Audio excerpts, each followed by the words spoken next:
Hi, the Shadow Priest here.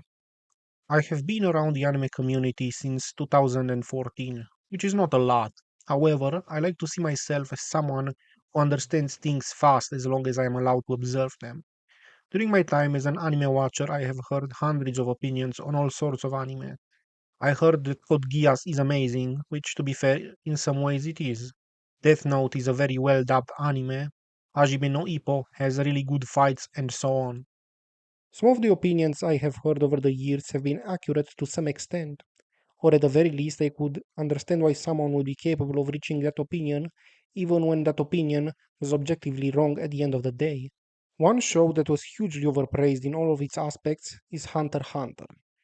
Back in my pleb days, I even agreed that it was one of the best shown ever made, even placing it above Full Metal Alchemist Brotherhood in enjoyment.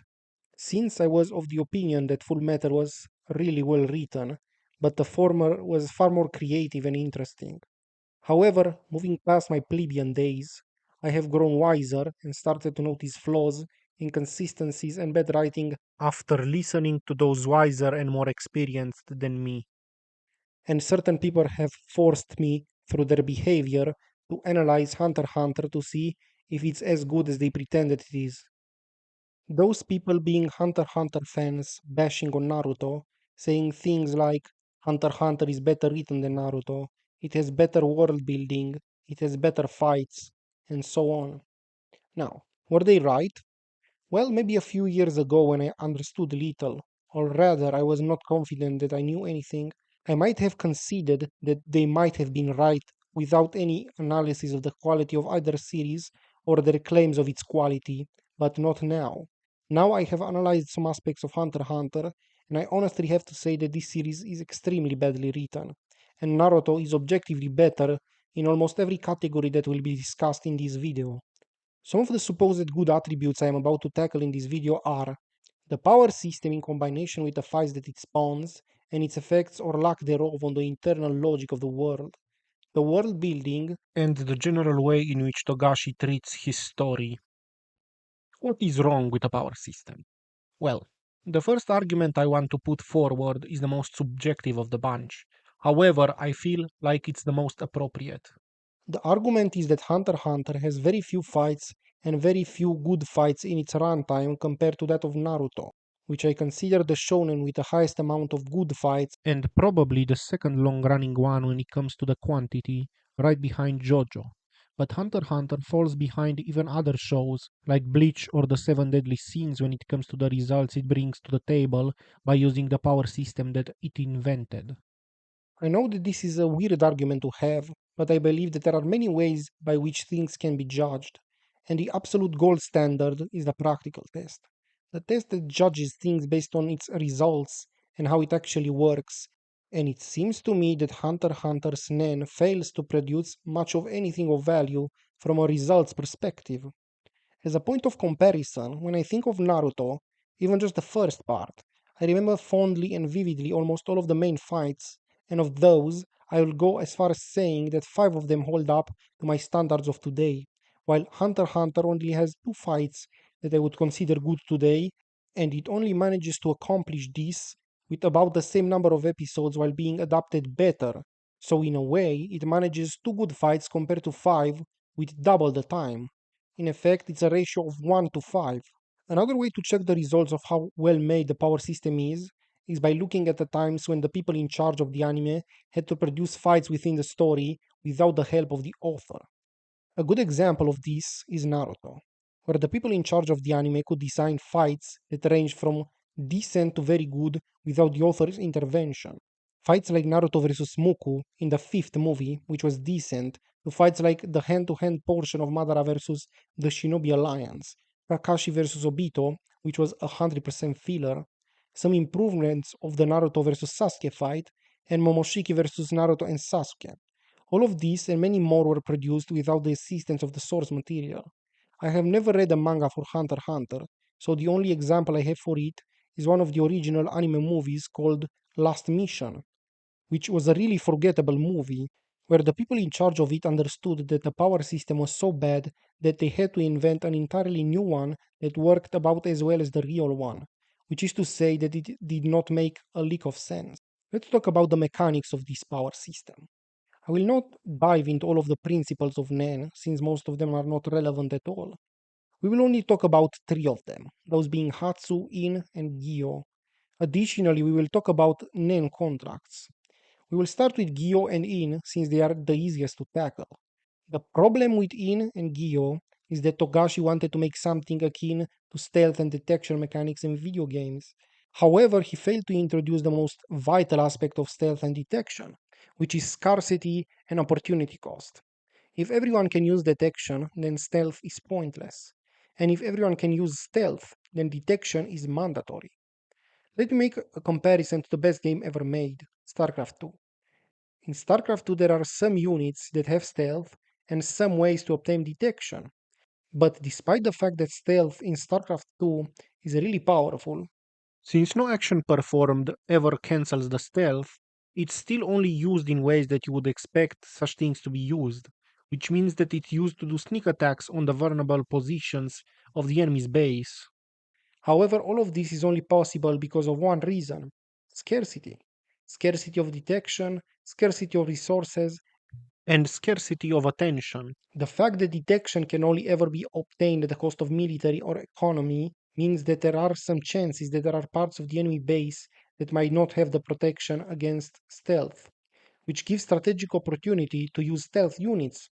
However, again, this is only possible because of the question of does the other guy have detection or not even exists.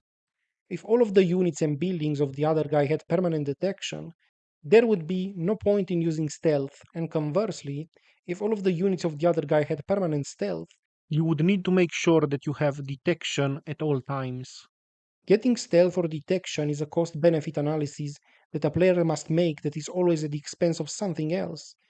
Another example of stealth working in this game is the Widow Mine, which is a stationary stealth unit that is cheap and it works wonders on bunched up units like the Zerglings, which are small, fast moving, and attacking units who cannot afford to get a detection unit alongside them because they are faster than the detecting unit.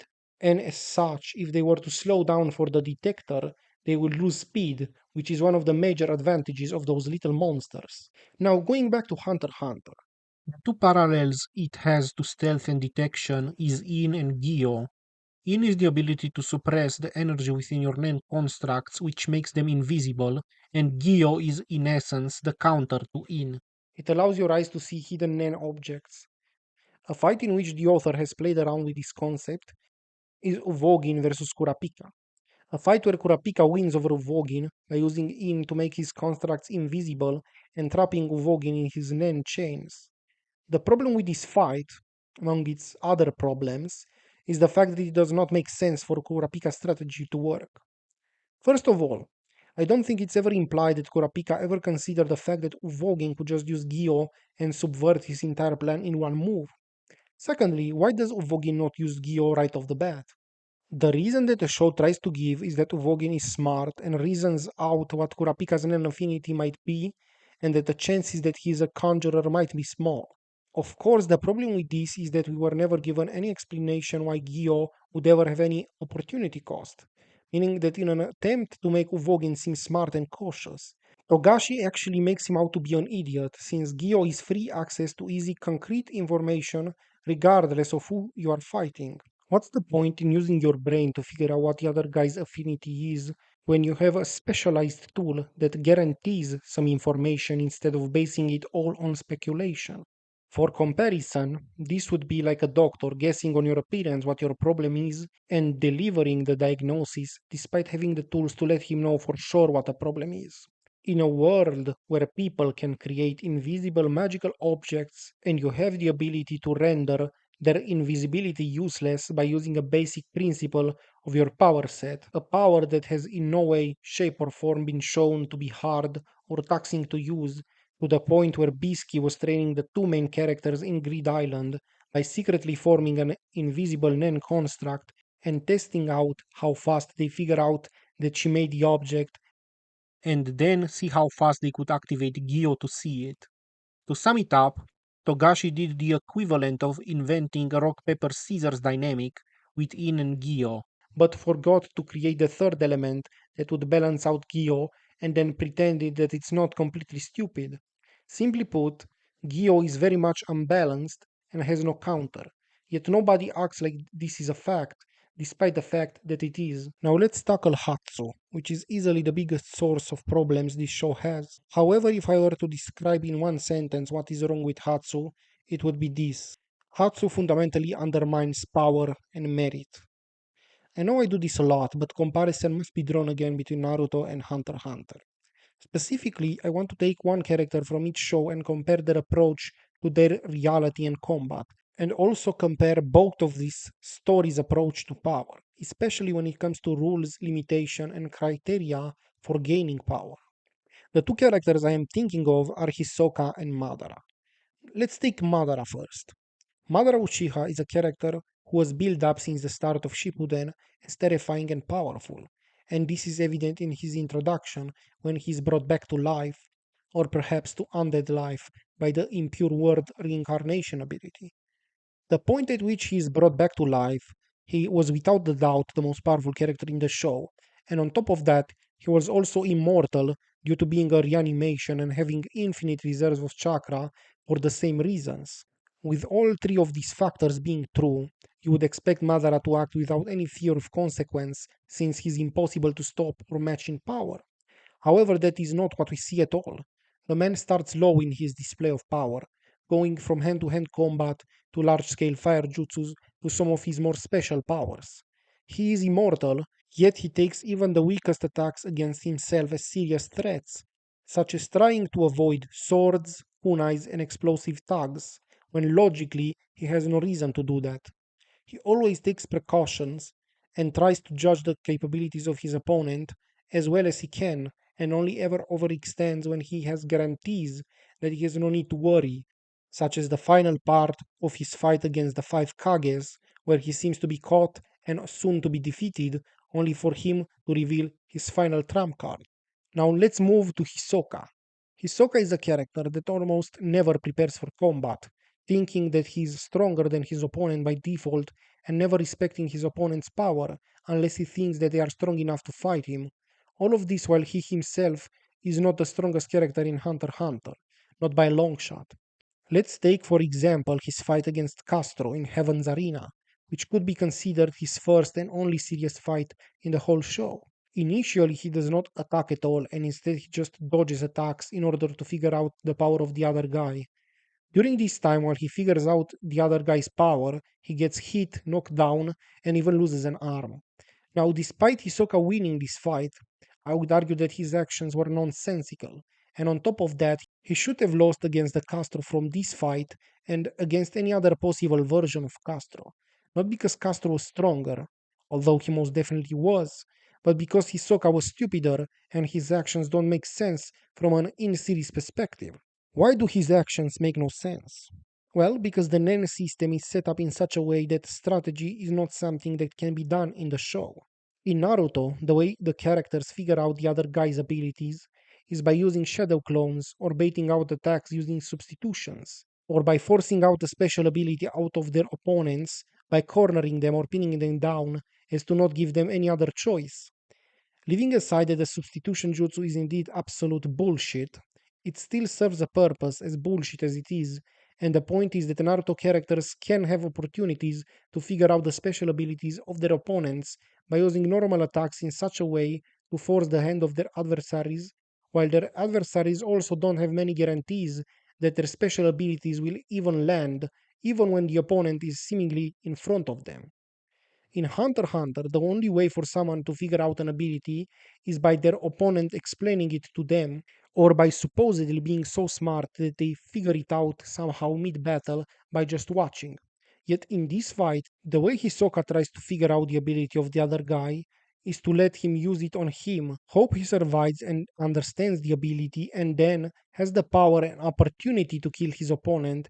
And quite frankly, as a battle strategy, this is completely insane, especially in the world of Hunter x Hunter, where the powers range from pointless to abilities that violate reality as we know it. A second reason for why his actions make no sense has to do with the approach of Hunter x Hunter to power, its acquisitions, its rules, and limitations. When it comes to acquisition, in Naruto there are three ways to gain power. 1.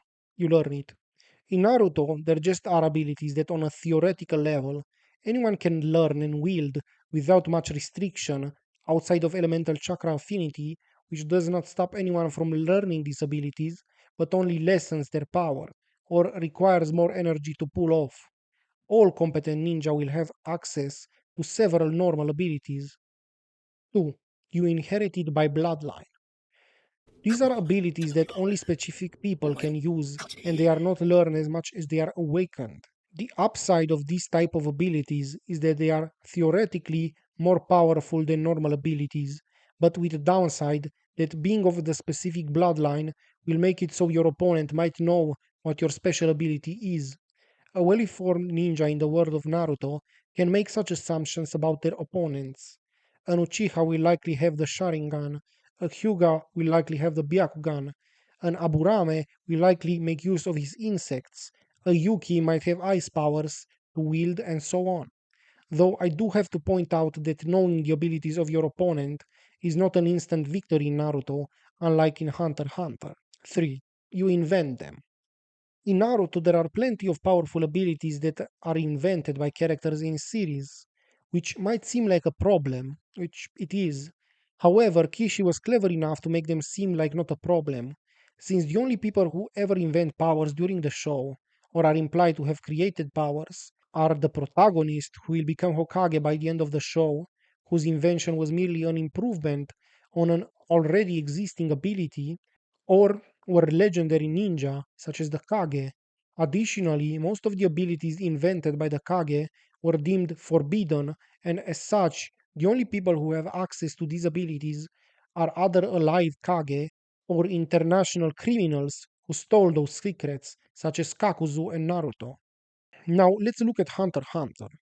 The only way to gain power in Hunter x Hunter is by inventing them, with the exception of the Nen principles, which everyone has by default as long as they wield Nen. But Nen principles are not really abilities in the real sense. They can help you, but most Nen principles are not useful in combat.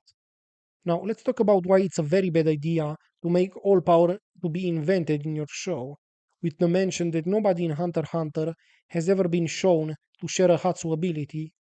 Absolutely everyone in this show has a different power compared to each other, with the only possible exception of enhancement, where the abilities are still different in form, but they are not all that different in nature or application. The first problem with inventing abilities is that it makes strategy impossible because it entirely removes predictability from the equation. The first and most important thing about strategy is information and the ability to reasonably predict what your opponent might do in response to certain moves that you do during combat, or to understand if you have anything in your arsenal that might work. Let me give you two examples of this from history. Julius Caesar, during his conquest of Gaul at the siege of Alesia, decided to make a wall around the city to make sure that the Gauls do not escape and, more importantly, could not send people for food.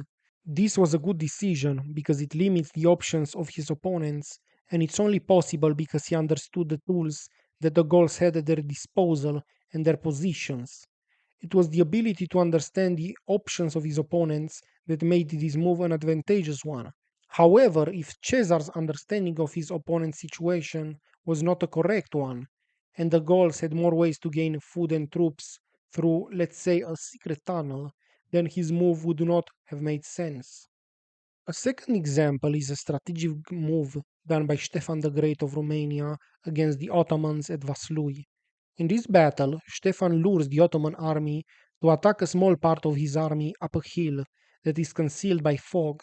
Then he destroys the bridge behind the Ottoman army as to cut them off from the rest of their forces. The Ottoman forces that passed the bridge had no option but to attack the army of Stefan. However, as they started their counterattack, trumpeters and drummers were heard from the left side of the field, which made the Ottoman officer to assume that a second attack will come from the left side, which made them pull away men from the front line in order to create a front on the left. and only then did the rest of Stefan's army attack from the right side, where there were no defenses, and defeated the Ottomans. All of the moves that Stefan did were possible because he understood the position of his enemies, what they might do during battle, and what was at his disposal. These critical pieces of information are inexistent in Hunter x Hunter. Now let's go back to Hunter x Hunter and explain why such information is impossible to have in their show. The first problem Nen has is something I like to call categorization without any defining traits. For example, if an enemy is a transmuter, this does not really tell you anything about what their ability is. You understand that they can alter the attributes of their Nen and Nen constructs. But that alteration can literally be anything without any way to figure it out before you find out firsthand about it. All of this is true for most other Nen categories. The information of someone's Nen category is the equivalent of saying that your opponent will attack you with a piercing attack. It does not explain what he has up his sleeve at all. Compare this to Naruto, where knowing the elemental affinity of your opponent will at least make you understand that you are, for example, up against someone who uses fire, and you will know if you yourself have the elements to counter some of what the other guy has to offer. Or if you are against an earth type, you can be more on guard with regards to the environment around you, since people with the affinity of earth can manipulate the terrain. And you can also be in a similar situation when it comes to someone who manipulates the water element. Even if knowing that the other guy has an affinity for fire is still somewhat vague, it's still infinitely more information than Nen affinity, and simple elemental abilities in Naruto are also limited in their usage. Fire is more focused on offense, Earth is more focused on defense and containment. Water is an element that can do more than the rest, but not to the same degree. Wind is honestly unexplored, and lightning is somewhat similar to water, but not quite as versatile. The second problem Nen has is range of abilities. In Naruto, most abilities are not out of this world crazy, and when they are at least excused in some ways. For example, the Edo Tensei is very powerful, but it's a forbidden jutsu that requires human sacrifice. The Amaterasu is very powerful, but it's a bloodline ability. The Kamui is a space-time manipulation ability, but at the very least it's a special Sharingan ability that requires sacrifices in order to maybe awaken it, and it's a bloodline ability. Compare this to Hunter x Hunter, where people can have abilities that range from making nen projectiles and shooting them with your bow, to people who can create portals and dimensions, such as Nov, to people who can touch you once and transform you into a bomb, like Genthuru, to people who can foresee the future, like that girl from York knew, to people who can summon suns, like Phaeton, to people who can straight up mind control you irreparably, like almost everyone from the manipulation and affinity. Edo Tensei is a forbidden ability that requires human sacrifices. Phaeton's ability just requires you to survive some damage, and it's an instant one shot after that, with no counterplay. Kamui is a special bloodline ability unique to one person that can only use it continuously for 5 minutes, and it requires you to have traumatic experiences like seeing your loved ones die in order for it to be awakened. Nov's ability has no such things. The guy can just create portals and control a separate pocket dimension, and we are never given any explanation for how he made this ability or why. Amaterasu is a very deadly ability, but not anyone can just wield it, and there are some ways around it, like dodging it, sealing the fire away, blocking it with another object, then discarding the object. Genthuru's ability allows him to touch you, and then, as long as he explains how his ability works, he transforms you into a Nen bomb and kills you whenever he wants. The bottom line is that in Hunter x Hunter, there is nothing you can do to ever predict what the other guy can do, and many times there is also no counterplay available to fight them. What are you gonna do when Genthuru transforms you into a bomb? What are you gonna do when Phaeton summons a sun? What are you gonna do when Nov sends your brain to a different dimension using Black Scream? Nothing. That's what you will do, because you can't do anything. Which is why Hisoka was an idiot in his fight against Castro.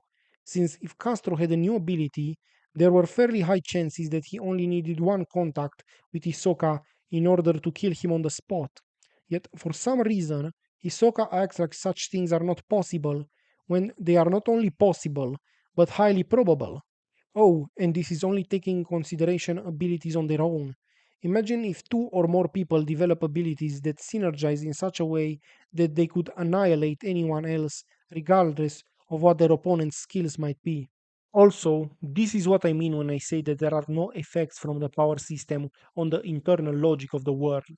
In Naruto, despite the fact that the rule breaker abilities are far less common and more restricted, people always act like any attack would end them, regardless of what it is, to the point where an immortal Madara Uchiha is dodging and defending himself against kunais and swords, while in Hunter x Hunter, random people with no prestige or fanfare can have very broken abilities such as Genthuru and Nov, who have way stronger abilities than even Netero or the Royal Guard of the Chimera Ants. Yet nobody acts like anyone can be a threat to them.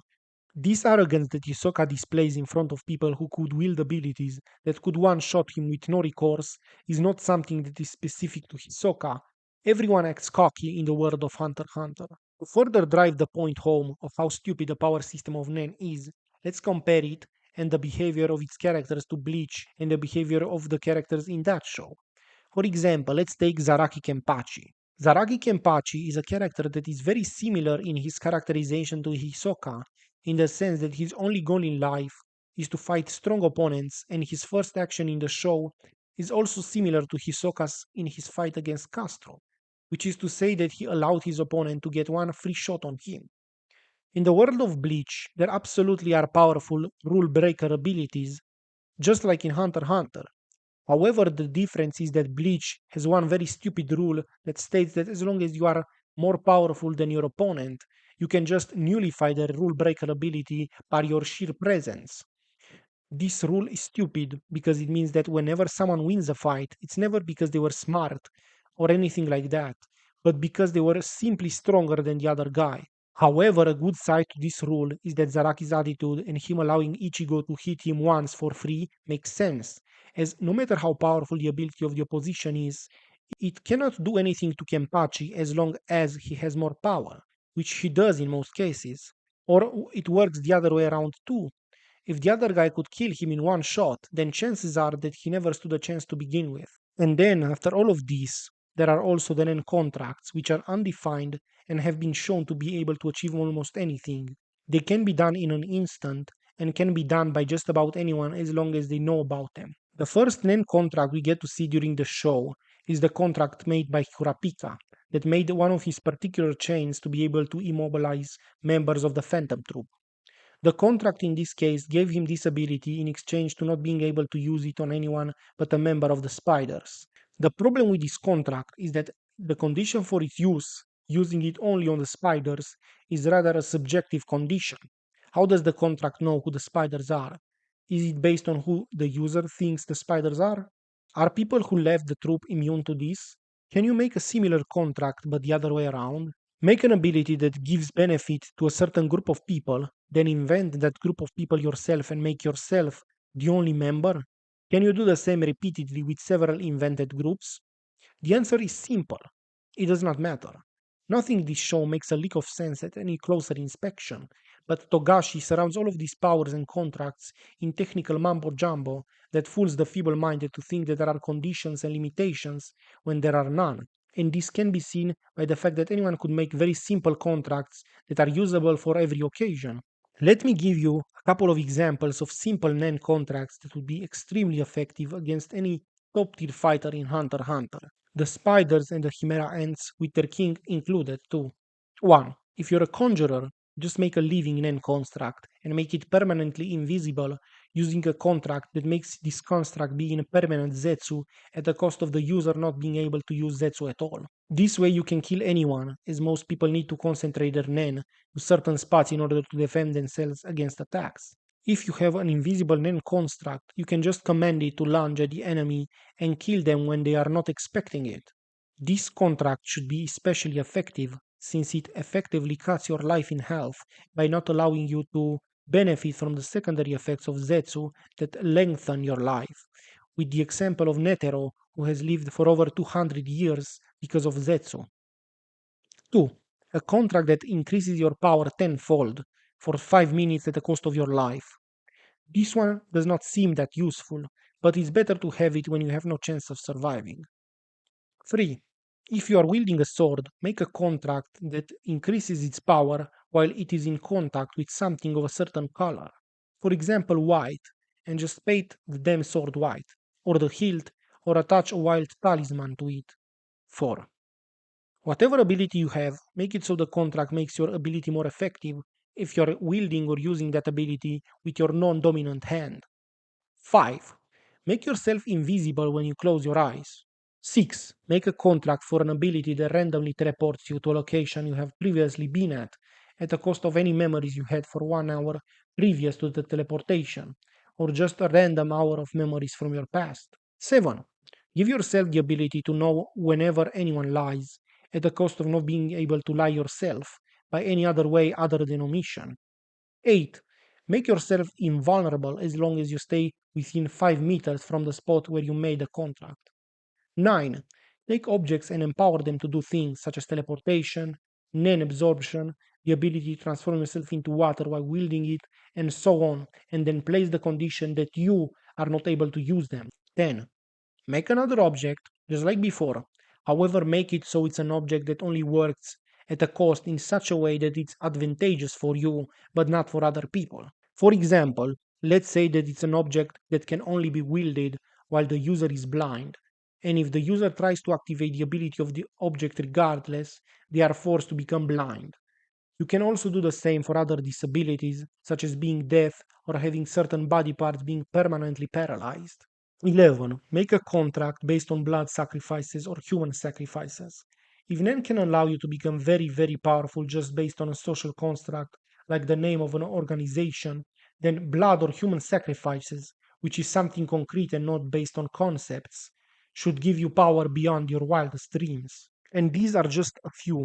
Realistically speaking, the sky is the limit, taking into consideration that Togashi has not defined what contracts can do and what their costs or limitations are. The only thing that has been defined is that they are supposedly stronger the greater the rules and limitations. And my examples of contracts are way more concrete in what they do, and their rules are way more defined and with less exceptions than what Togashi did.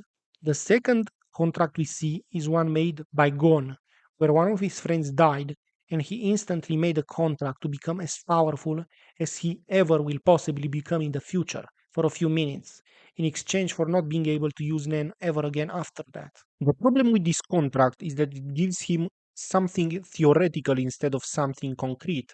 Additionally, he made this contract on the spot, which makes it weird that nobody else does this, especially when it seems to be as simple as just wishing for immense power and instantly getting it. The third example of contracts is Grid Island itself, or at least I think it's an example of contracts since it's never stated that it is, but the most logical explanation is that Gon's father used contracts to make Grid Island possible, where he created hundreds of cards and imbued them with powers but limited them only work within Grid Island and they can only be obtained after completing some trials, and presumably Jing, Gon's father, also placed the condition of him not being able to use any of the cards, as it would be contradictory to empower the cards using puzzles you created, as they would not be a challenge for you.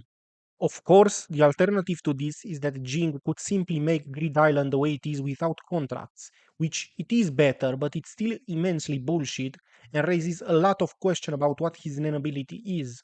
Anyway, the point is that Togashi and his power system is just random bullshit surrounded by random rules and conditions that seem to make the powers seem fair and thought out, when in reality he just does whatever he wants with no regard for logic of any kind. Now, let's get into the world building, which, let's be honest, it's really weak. Naruto has really weak world building too, but Hunter x Hunter is something else entirely. Though I would argue that the weak world building of Hunter x Hunter has more to do with Togashi's attitude to writing this manga, which is to say that he does not give any shits about it. Now, what do I mean when I say that the world building is weak? Well, this will be short and easy because the weakness in world building is really simple to point out. 1. First of all, I want to point out that Hunter x Hunter has very few locations as a whole. I watched Hunter x Hunter once, so I might make some mistakes and miss a location or two, but as far as I know, there are only 7 known locations. Those being the island where Gon comes from at the start of the show, whose name I don't remember if it was even mentioned. Zoldyck Mountain, whose name I forgot and I don't see any reason to go back and check. Heaven's Arena, Yorknew, Meteor City, Grid Island, and the country where the Chimera Ant arc takes place in. That's it. In all of the anime material we get, we only ever see 7 total locations. And to drive the point home that Hunter x Hunter does not care about the world building, its world has 6 continents, out of which I know the name of none. And most people would also know none without the help of Google. And this is because none of the continents were explored in the list. 2. Togashi introduced the Dark Continent, which supposedly is unknown, dangerous, and very few people even know its existence, which makes no sense, as someone would have noticed problems with the day and night cycles, or measured the circumference of the globe. Also, they have the internet and so supposedly satellites too, which should be able to photograph the world, and even if they don't, they still have the technology that is equal to our own, if not greater in potency, as we see in Chimera Antark, where they have nukes that were said to be mass produced and cheap for small dictatorships, so they should have the technology required to make satellites. 3. There is also Grid Island, which apparently is an island created by Gon's father that somehow has these special Nen cards that almost have divine powers, and you can only get to the island by using a video game. If you get there by any other means, the guardian of the island can just teleport you away, because apparently that is something he can just do. It sure is a nice thing that nobody can have such an ability and teleport you in the dead emptiness of space, right? Except, of course, there is no reason why such an ability cannot exist in Hunter x Hunter. 4. Remember those shape-shifting cat people at the start of the show? Or the Lord of the Lake? Or the weird fauna in places such as the bizarre swamp from the start of the show? I remember when I watched the show and was thinking that the world of Hunter x Hunter will be this magical, wild, unexplored world with bizarre things and beings at every corner. The shape-shifting cat people and the nonchalant reaction of the main characters to them especially made me believe that in the world of Hunter x Hunter, bizarre non-human humanoids were rather normal and maybe even equal if not stronger than the human race of their world. Yet, despite all the weird things that exist within the world at the start of the show, they effectively stopped existing afterwards. We never see a single non-human humanoid in the show other than the Chimera ants, who are treated as an exemption and an invasive species. We also never see anything near to as bizarre as that swamp in the Hunter exam or exotic fauna ever again. Like, for example, can anyone point me a single bizarre thing or place in the Chimera Ant arc that is not weird exactly because of the ants, rather than the environment and fauna being weird by default, like it was in the first few arcs? To sum up the world building problems, its world is unexplored and ignored in favor of a brand new continent that will also be unexplored probably, since why would Togashi be able to explore it when he could not explore the world building of a place that is dramatically smaller than the Dark Continent? On top of that, the Dark Continent as a whole makes no sense geographically from any point of view, from the day-night cycle to climate and so on, and Togashi keeps abandoning unique things from this world because he does not care. My last point about why Hunter x Hunter is badly written has to do with Togashi's own attitude and approach to storytelling in this show. The perceived good point of Hunter x Hunter is its arc diversity. How it can go from the more seemingly light-hearted parts of the story, like the Hunter exam, to a sort of mafia war in Yorknew, to Grid Island, and then finally to an interspecies war with the Chimera Ant arc. This seems like a true statement at first. However, if you look closely, it becomes clear that it's a downside and not a good thing. The way Togashi manages to jump between these different arcs is simply by abandoning all that came before any current arc. After the first few episodes, we don't get to see Gon's Island anymore. After Yorknew, we no longer see Kurapika. Oh, and Togashi also goes out of his way to stop Kurapika from killing the spiders for some bullshit reason. But of course, in reality, he did it because killing the spiders would mean he actually managed to close an arc, which is something he does not like to do. He only likes starting them. After Grid Island, we never see the island again, and we are never told how it was possible for Gon's father to even create Grid Island, and the game cards that seem to have godlike powers on the island. This, of course, extends to the characters too. Despite the fact that Hunter x Hunter has 4 main characters, we only ever get to consistently see 2 of them, Gon and Killua, with Kurapika only being relevant in two arcs, while Leorio was never relevant, despite the fact that he seemed like a fun character with potential to improve. But oh well, it's not like Togashi cares. The bottom line is that Togashi is not very good at writing a coherent world, but he knows how to play the audience. He noticed that shonen has a problem with giving satisfying answers at the end of arcs, so he decided that he will not end any of his arcs. You can complain about anticlimactic endings when the man simply refuses to end any arc. He noticed that shonen has a problem with power creep, so he power crept the story into the ground. Because indeed, how can you break what was never solid to begin with? He noticed that shonen authors have problems with world building, so he explored very little of it to let the mystery bait and the potential of maybe exploring it in the future fool his audience, and he succeeded.